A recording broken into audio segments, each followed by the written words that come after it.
Meteorologiaren eraginez, Bizkaiko hondartzetara jende gutxiago joan da hondartzen denporaldiaren lehen erdian. Igaz baino 29,3 gutxiago. Jaitsiera hori nabarmenagoa da, kontutan hartzen bada 2020ko denboraldia ekainaren 15ean irekizela, aurtengoa baino 15 egun beranduago. Aipatutako murrizketa hori 2 hilabetetan gertatu da. Izan ere, aurtengo denporaldiko lehen 2 hilabetetan 17 egun eguzkitsu baino ez dira izan eta lainotzuak ordea 8. Meteorologia aldagarria izan zuten egunak 9 izan ziren ekainean eta uztailean. Gainera, eguraldi ezegonkorreko egunetan temperaturak ohikoak baino baxuagoak izan dira.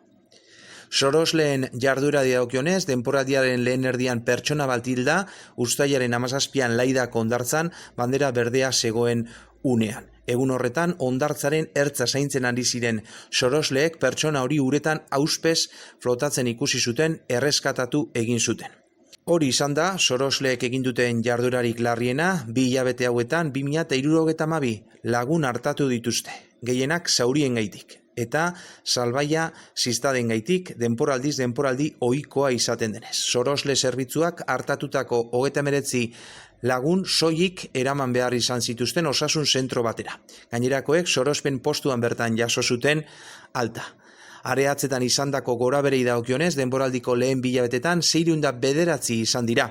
Gehienak ekintza bandaliko, botilloi bidezko garbiketa eta megafoniaren inguruko gaiei lotutakoak. Hondartzetako erabiltzaileek 31 erreklamazio aurkeztu dituzte. Batez ere, bainugela itxiak zeudelako.